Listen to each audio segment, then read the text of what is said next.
Friends ఈ video అయితే చాలా సూపర్‌గా అయితే ఉంటది. డెఫినెట్‌లీ చూడగానే మీకు నచ్చుతుంది వీడియో. ఫస్ట్ డెమో చూడండి. నచ్చితే లైక్ చేయండి. ఆరే ఆరే ఆరే ఆరే కుర్రోడు సూపరో బోలెడున్నది మ్యాటరో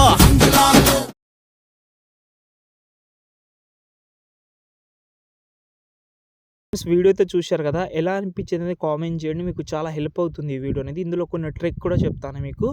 ఓకే. నచ్చితే లైక్ చేయండి. వీడియో మాత్రం మిస్ చేయకండి. ఓకేనా. ఇప్పుడు ఎడిటింగ్ ప్రాసెస్ అయితే చెప్తాను. ఇక్కడైతే చూసుకుంటే ఫస్ట్ అలర్ట్ మోషన్ యాప్ అయితే ఓపెన్ చేసుకున్నా. మీకు కావాలంటే నేను బ్యాక్‌గ్రౌండ్స్ అయితే ఇస్తాను మీకు. చాలా హెల్ప్ అవ్వచ్చు. ఓకే. ఆ బ్యాక్‌గ్రౌండ్‌లో ఫస్ట్ ఇది ఉంటది. సెకండ్ అయితే ఇదైతే ఉంటది. ఓకే. కావాలంటే యూజ్ చేసుకోవచ్చు మీ యొక్క ఫోటో పెట్టి.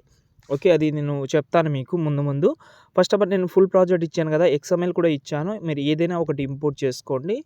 కానీ మనకు ఇంపార్టెంట్ ఏందంటే ఫాంట్ కాబట్టి వీడియో కింద ఫాంట్ ఉంటది. నాకు ఐడియా ఉన్నంత వరకు ఈ ఫాంట్ అనేది ఇంతకుముందు మీరు యూజ్ చేసి ఉండొచ్చు. ఎందుకంటే చాలా వీడియోస్‌లో యూజ్ చేసిన. ఉంటే చాలా మంచిది. లేకపోతే వీడియో కింద ఉంటది. క్లిక్ చేసి డౌన్లోడ్ చేసి యాడ్ చేసుకోండి. ఎలా యాడ్ చేసుకోవాలో మొన్న మార్నింగ్ వీడియోలో చెప్పాను. లేకపోతే ఒకసారి కామెంట్ చేయండి. ఓకే. ఇప్పుడు నేనైతే ఫుల్ ప్రాజెక్ట్ అయితే ఓపెన్ చేస్తున్నా. సాంగ్ కూడా ఇచ్చాను. ఎక్స్ఎంఎల్ వల్ల ఇబ్బంది పడకండి. ఓకే. ఇప్పుడు మనకైతే ఫస్ట్ అయితే ఇలాగైతే ఉంటది. ఇందులో 3D కెమెరా అయితే యూజ్ చేసిన. ఓకే. ఫస్ట్ ఈ కెమెరాని ఆన్ చేసుకుంటే కొంచెం డిస్టర్బెన్స్ అనేది ఉండదు మీకు. ఓకే. ఇప్పుడు ఇందులో మీరు ఫోటోస్ చేంజ్ చేసుకోవచ్చు మీరు. ఓకే. ఈ 4 క్లిప్స్ ఉన్నాయి కదా స్టార్టింగ్‌లో. ఇందులో ఫోటోస్ చేంజ్ చేసుకోవచ్చు చాలా ఈజీగా. ఎలాంటి ఫోటో ఉన్నా నో ప్రాబ్లమ్. నేను వేరే ఫోటో పెట్టి చూపిస్తాను మీకు. ఇక్కడ ఫోటో సెలెక్ట్ చేసిన కలర్ అండ్ ఫీల్డ్‌లోకెళ్ళి మీడియాలోకెళ్ళి నేనేం చేస్తానంటే ఏదైనా సంథింగ్ వేరే ఫోటో పెడతాం. ఈ ఫోటో ఉంది కదా! ఈ ఫోటో పెడుతున్నాను. ఓకే. ఈ ఫోటో అయితే పెట్టాను. కానీ చూసుకుంటే ఫోటో అనేది చాలా జూమ్ అయింది. కాబట్టి అప్పుడు మనం ఏం చేద్దామంటే మీ ఫింగర్ ఉంటది కదా! మీ ఫింగర్ తోటి సైజ్ అయితే తక్కువ చేసుకోండి ఇలా. తక్కువ చేసి మీరు ఏ సైడ్ అయినా పెట్టుకోవచ్చు ఇలా. పెట్టిన తర్వాత టైల్స్ ఎఫెక్ట్ అయితే యూజ్ చేయండి. టైల్స్ ఎఫెక్ట్ మీకు చాలా యూజ్ అవుతుంది. టైల్స్ ఎఫెక్ట్ అయితే యూజ్ చేసినా ఇక్కడ మనకు ఆర్ఆర్ అని ఉంది కదా టెక్స్ట్ అనేది. ఈ టెక్స్ట్ ఫ్లిప్ లేయర్ ఉంటది. దీనికి తీసేయండి. సైజ్ తక్కువ చేసుకోండి ఇలా. ఫస్ట్ అయితే అయిపోయింది. సెకండ్ దాన్ని కూడా సెలెక్ట్ చేసి కలర్ అండ్ ఫీల్డ్‌లోకెళ్ళి ఇంకో ఫోటో సేమ్ ఫోటోని మళ్ళీ యాడ్ చేసుకోండి. ఓకే. ఇలా. అన్ని దాంట్లో మీరు చేంజ్ చేసుకోవచ్చు. ఎందుకంటే ఇందులో పెద్ద ఇదేం ఉండదు. ఇది ఓన్లీ స్టార్టింగ్‌లో మనకు పోజెస్ అనేది చూపిస్తది. ఓకే. ఇలా. ఈ ఫోటోస్ స్టార్టింగ్‌లో ఎలా ఉన్నా నో ప్రాబ్లమ్. ఎండింగ్ ఫోటో మనకు ఇంపార్టెంట్ కాబట్టి అది చెప్తాను నేను ఫస్ట్ తర్వాత. ఓకే. ఇప్పుడు చూడండి. ఫస్ట్, సెకండ్, థర్డ్, ఫోర్త్ ఓకేనా. ఇందులో మీరు ఏం చేయాల్సిన అవసరం లేదు. టెక్స్ట్ అన్నీ ఆటోమేటిక్‌గా ఉంటది. ఈ ఫోటో మనకు చాలా ఇంపార్టెంట్ ఓకేనా. ఒకవేళ ఈ ఫోటోని మీరు పెడదామని అనుకుంటే నేను చెప్తాను. ఒక చిన్న విషయం చెప్తాను.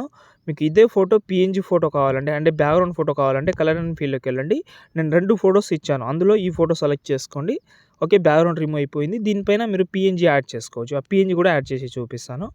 ఓకే. ఇంకో విషయం కూడా చెప్పాను మీకు. వేరే పీఎన్‌జీ కూడా యాడ్ చేద్దాం. ఈ పీఎన్‌జీ యాడ్ చేసిన. ఇదే ఫోటోది ఇదే పీఎన్‌జీ ఇలా కూడా యాడ్ చేసుకోవచ్చు. కింద షాడో యాడ్ చేసుకోవచ్చు. షాడో కోసం ఏం లేదు. కింద ప్లస్ ఐకాన్ ఒక షేప్ తీసుకుంటున్నా. ఈ షేప్‌ని ఇలాగైతే పెట్టి బ్లాక్ కలర్ అయితే పెడుతున్నాను ఈ షేప్‌ని. ఎఫెక్ట్ ఆప్షన్‌లోకెళ్ళి యాడ్ ఎఫెక్ట్‌లోకెళ్ళి బ్లర్‌లోకెళ్ళి గోషన్ బ్లర్ అయితే యాడ్ చేస్తున్నా. ఈ బ్లర్‌ని కొంచెం పెంచుకుంటే మనకైతే షాడో అయిపోతుంది. కొంచెం ఒపాసిటీ కూడా తక్కువ చేస్తే షాడో అయితే అయిపోతది. ఇది మనం మొత్తం పక్కన పెడదాం. మనకు ఇది అవసరం లేదు. ఓకే. ఫస్ట్ లాగా తీసుకొద్దాం మనం. ఒక నిమిషం చెప్తాను మీకు. ఒక ఐడియా అనేది ఇస్తాను. ఓకేనా. ఇలా అయితే ఉంది. ఇప్పుడు నేనైతే మీకైతే ఒక చిన్న ట్రిక్ చెప్తాను. మీకు చాలా యూజ్ అవ్వచ్చు. ఒకసారి బ్యాక్ వచ్చేయండి. వింక్ యాప్ ఉందా మీ దగ్గర? లేకపోతే ఈ వీడియో కింద డిస్క్రిప్షన్‌లో ఇచ్చాను. అంటే మీ ఫోటో అనేది కొంచెం ఎక్స్ట్రా అయితే చేసుకోండి. ఇక్కడ చూడండి ఇంతకుముందు చేసిన నేను ఫోటో. మొత్తం బ్యాక్ వస్తున్నా. నేను ఒక ఫోటో తీసుకుంటున్నా. కొత్త ఫోటో. ఈ ఫోటో తీసుకుంటున్నా. ఓకే. తీసుకున్న తర్వాత ఈ యాప్ అయితే డౌన్లోడ్ చేసుకోండి. లాగిన్ అవ్వండి. లాగిన్ ప్రాబ్లమ్ ఉంటే కామెంట్ చేయండి. ఓకే. దాని తర్వాత ఇక్కడ మనకు బ్యాక్ వచ్చేద్దాం ఒకసారి. ఓకే. ఇక్కడ కొంచెం కిందికి స్క్రోల్ చేస్తే ఇక్కడ ఎక్స్పాన్షన్ అని ఉంటది. దాన్ని సెలెక్ట్ చేసి మీ యొక్క ఫోటో ఉంటది కదా! చిన్న సైజ్ ఫోటో ఉన్నా లేదు నో ప్రాబ్లమ్. మొత్తం పెంచుకుంటున్నా నేను. మొత్తం 300 పెడుతున్నా. దాని తర్వాత స్టార్ట్ మీద క్లిక్ చేస్తున్నా. కొంచెం వెయిట్ చేద్దాం. ఓకే. ఇదైతే మనకు చాలా యూజ్ అవుతుంది. చాలామంది మీకు చాలా అంటే చాలా హెల్ప్ అవుతుంది.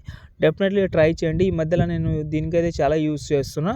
అంటే మన ఫోటోని కింద నుంచి కట్ అయినా, పైన కట్ అయినా మనకు చాలా అంటే చాలా హెల్ప్ చేస్తుంది కాబట్టి ఈ యాప్ అయితే యూజ్ చేయండి. డిస్క్రిప్షన్‌లో ఉంటది. చెక్ చేసుకోండి. ఎక్కువ చెప్పను. ఇక్కడ చూడండి ఫోటో అయితే మనకైతే మంచిగా అయితే చేసి ఇచ్చేసింది. ఓకే. No problem. కింద నో ప్రాబ్లమ్ మనం దీనికి కవర్ చేసుకోవచ్చు. ఓకే. దీన్ని సేవ్ చేస్తున్నా నేను. ఓకే. సేవ్ చేసిన తర్వాత ఇప్పుడు నేనైతే అలర్ట్ మోషన్ ఓపెన్ చేసి కలర్ అండ్ ఫీల్డ్‌లోకెళ్ళి ఈ ఫోటోని రీప్లేస్ పెడుతున్నాను. ఓకే. ఫోటో అయితే రీప్లేస్ పెట్టినా కొంచెం అడ్జస్ట్‌మెంట్ అయితే చేసి ఇదే ఫోటోని నేను బ్యాక్‌గ్రౌండ్ రిమూవ్ చేసుకుంటా. బ్యాక్‌గ్రౌండ్ రిమూవ్ అనేది నేను బజాట్ యాప్‌లో అయితే యూజ్ చేస్తున్నా. మీరు ఏ యాప్‌లో యూజ్ చేసినా నో ప్రాబ్లమ్. లేకపోతే నేను వెబ్‌సైట్ చెప్తాను. మంచి వెబ్‌సైట్ దీనికంటే బెస్ట్ క్వాలిటీ వస్తది. అడోబీ బ్యాక్‌గ్రౌండ్ రిమూవ్ అనే సైట్ అయితే ఉంటది. అందు నుంచి మీరైతే ఓకే. రిమూవ్ చేసుకోండి. ఈ ఫోటోని సేవ్ చేసుకున్నాను. ఓకే. ఇప్పుడు కింద ఫోటో ఉంది కదా! దాన్ని డూప్లికేట్ చేసిన కలర్ అండ్ ఫిల్‌లోకెళ్ళి మీడియాలోకెళ్ళి మీరు బ్యాక్‌గ్రౌండ్ రిమూవ్ చేసుకున్న ఫోటోని టాప్‌లో తీసుకురండి ఇలా. ఓకే. మనకు బ్యాక్ సైడ్‌లో లిరిక్స్ వెళ్ళిపోతది. చూడండి. చాలా అంటే చాలా సూపర్‌గా అయితే కనిపిస్తుంది. ఇంతే. ఓకే. ఈ ఫోటో ఉండొచ్చు, వేరే ఫోటో ఉండొచ్చు, నిలబడ్డ ఫోటో ఉండొచ్చు, కూర్చున్న ఫోటో ఉండొచ్చు. చాలా బాగా సెట్ అయిపోతది. ఇప్పుడు దీన్ని ఎక్స్‌పోర్ట్ చేసుకోండి. ఇంకేమైనా డౌట్ ఉంటే కామెంట్ చేయండి. జై హింద్.